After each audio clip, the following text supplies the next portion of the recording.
Welcome to Toffee TV. It is my three things. Everton 0, Aston Villa 0 at Goodison Park this afternoon. A fairly evenly contested game.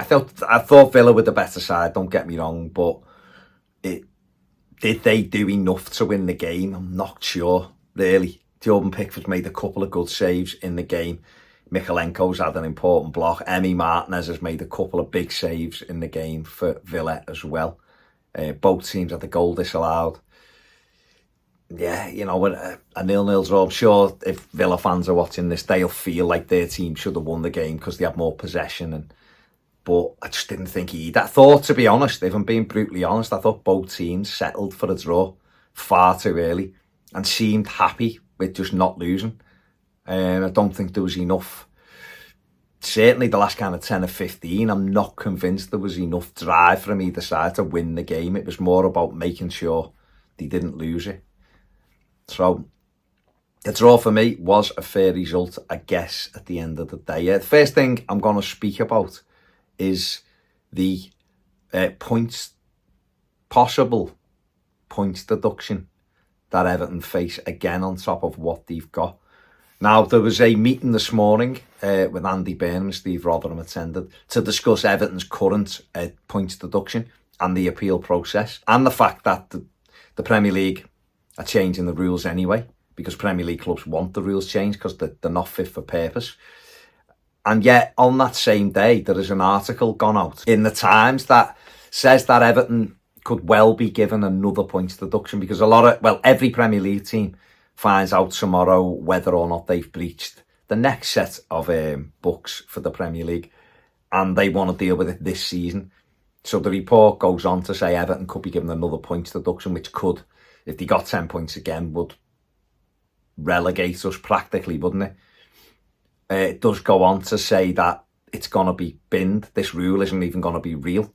Come the end of the season, it's getting changed. It talks about Everton being third bottom for net spend over the last 5 years, I think it is. I think there's only Brighton and Luton with a lower net spend over the last 5 years or whatever, however they've done it at the moment in the Premier League. And the article actually says Everton aren't the issue here for breaching things. And obviously we're seeing, I mentioned it before, we're seeing Newcastle and Aston Villa, both of their managers talking about they might have to sell one of their star players to try and fall in line, because the way the rules are, they can't progress, can't spend any more money. Both clubs have got wealthy owners and have got money to spend. We're seeing Nottingham Forest under scrutiny as well. And I just don't think it bodes well for football at all. I really don't. I think the way the rules are, if you're in the six who are the teams that take most of the money, the teams that are on TV more than anybody else, therefore get kickers, the teams that attract the biggest sponsors and whatever, biggest wage bills and all of that, then it's okay for you because you are getting, your position is almost guaranteed near the top. You've got more money than anyone else to spend, therefore, you know, you're not really bothered, and it protects you from a Aston Villa or a Newcastle United, as it is now, bludgeoning their way in and upsetting that little party. The same way it stopped Everton doing the same thing. Because let's be honest, and for fans who don't know and just see headline stuff, Everton's big issue here is the stadium. Building the stadium has caused, you know, big losses as well. We've made poor choices with players, absolutely we have, and we sacked managers. And that has come back to bite us on the arse, and we don't deserve sympathy for that. We've simply been terrible at doing all of that stuff. But we're also, if we'd have took a loan and put the debt with someone else, we wouldn't have breached the PSR. So we're getting punished, and I've said before, we're being punished for building a stadium in times when, you know, people shouldn't really be building stadiums, but we're trying to regenerate an area. We're getting punished the fact that there's a world war between Russia and the Ukraine. And obviously we had sponsorship, let's put it that way, from someone who is, you know, Russia connections in Alisher Usmanov's USM.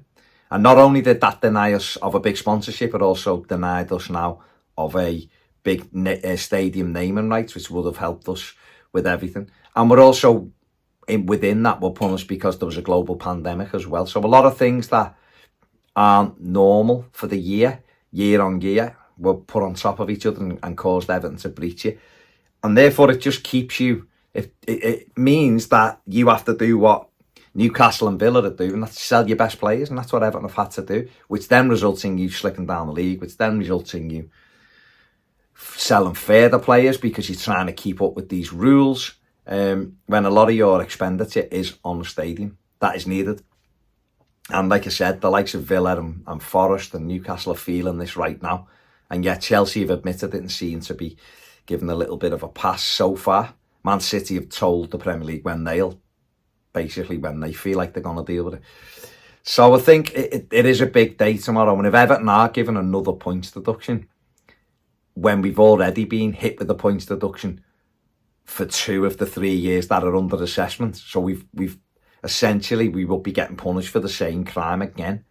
I just don't think it's fair. And with all the stuff going on with VAR, the fact the game's getting more expensive, the fact that it's the refereeing incidents are getting worse just generally within the game, it does make you question like where the league is going and what's the point of if the top 6's wage bill and expenditure is so far ahead of everybody else and nobody else can catch up because the rules don't allow you to, even if you've got a state behind you, then what hope has it got for everybody else? And it just then simply becomes a case of survival. So I just really hope if Everton have breached it, then I think it'd be grossly unfair of the Premier League to put more points Everton's way, because like I say, we've already been punished for 2 years previously, and our net spend has reduced, our costs have reduced. We are a club that is trying to go in the right direction, but because of stuff that's hanging over us, we're still struggling that way. So I think it'd be grossly unfair really if Everton were given anything else. Second thing I want to talk about is Arnaut Danjuma. He's played today. There's been a lot of talk this week about him going to Lyon, agreeing terms with Lyon, and we wanted guarantees off Sean Dyche, and Sean Dyche won't give him any, so therefore he wants to go and play for Lyon because he hasn't had enough game time. And yet he started at Crystal Palace in the FA Cup and he was bright in patches, and he started today, and I just don't think he does enough. I really don't. I think the lad has got ability. He seems quite quick, as in he can move. He doesn't leave people for dead, but he's powerful. But there's just no end product from him. Like, his decision making is woeful, and whether that is decision making because he's just greedy and doesn't want to pass the ball, or whether he just hasn't got a good enough brain in terms of football intelligence to slide other players in, because he had two or three moments today where there was a simple pass on inside the box and he shot every time, and it wasn't really on the shot. I've got no problem with him cutting in and having a go, none whatsoever, but when there's better placed players, you have to make that decision. You have to choose the right pass for your teammates. He put one brilliant ball through to Dom, which Dominic Calvert-Lewin should have scored and buried, and who knows, we might be sat here talking about a win. I just don't think he does enough. And I just think if you're Sean Dyche, you would be looking and going, this is why you're not playing, because I've give you an opportunity and you haven't affected the game enough. And I just don't know what'll happen with him, whether he'll go, whether Everton will go. He got subbed in the 63rd minute, whatever it was, and went straight down the tunnel. Now, he might have needed the best, who knows? But he just walked straight down the tunnel, and I just think it doesn't look great at the minute. And I hope that he picks his head up and still contributes, because we need someone like that. And if he is to leave the football club needs to bring in someone who can replace him. I happen to think that even if he stays, Everton need another winger anyway. So if he was to go, that arguably would mean we'd need 2. It's just a little bit of an issue. And I think when you're waiting for your opportunity, you have to get in and prove yourself and really take your chance. I'm just not convinced he's done that. So just a little bit frustrating from him today. And yeah, we'll see. And the third thing is basically we've took a point today. We're on 17 points. The frustration is, without the points deduction, we'd be 4 points behind Brighton at the moment, and looking at a European qualification race. And like I keep saying, it doesn't matter whether we'd get into Europe, but just being able to look at that and rather than look at the other end of the table, we'd have 27 points tonight. But as it happens, we've got 17. We're still outside the bottom 3. We have got to, as we go into the final 17 Premier League games, we've got to just remember where we are. We've won 8 games this season. We've drawn 3 and lost 10. But we've been competitive in games. You know, we're playing a team that could have gone top today, and I'm sat here slightly disappointed that we didn't win the game. I'm not sitting here going, we should have won. But I'm looking, thinking, there was a chance there today. The home form's got to improve. It's not good enough. 3 wins, and we're in January. In fact, we don't play another Premier League game at Goodison until February, and we'll have won 3 games at home, which is appalling, really. So that's got to improve. But we have been competitive in most games. Wolves away was a really, really poor performance. Up there with Villa away. But in general, we've been in the games, and we are a difficult team to play against, and we are a big side, and we do lack quality. We saw that today. Villa simply have better footballers than us today, but we've made it difficult for them. We've used everything we've got at our disposal. We've got to be better. There's got to be a little bit more attacking intent, I feel, from the manager and the coaching staff. He's doing well with what he's got, but we have to develop that, and that might be getting Chimiti on the pitch and playing him up front. It might be Beto and Dom up front together. We've definitely got to look for players this month. We need, you know, I know there's a lot of reports saying Manchester United want Hannibal to come to Everton rather than go to Sevilla. We need an option from the bench who can play midfield. We need an option from the bench who's a wide player. And there must be players Everton can get. We absolutely need to strengthen this month. But if we can maintain that difficulty, you know, people will pull this performance apart and will say it was terrible, or it was good, or it was whatever. And you look at it, whichever your viewpoint stands at. Everton are very, very competitive in most games, which is good. It's a good starting point. We have to keep that going for the remaining 17 games. There's enough points for us to get safe comfortably.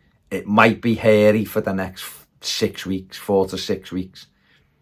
The way the games are and the opposition, it might be hairy till mid-April, who knows. But we have got to stay on course. We've got to improve. We've got to take our chances, of course. We have, you know, we've got to be clinical when we get opportunities like Dominic Calvert-Lewin today. But we've got to stick together, stay on course. And if we carry on, and if we put that level of performance in terms of working hard and being disciplined for the next 17 games, we'll be fine. But it is a thing to stick together now. People are swinging for us, they're taking pot shots at us.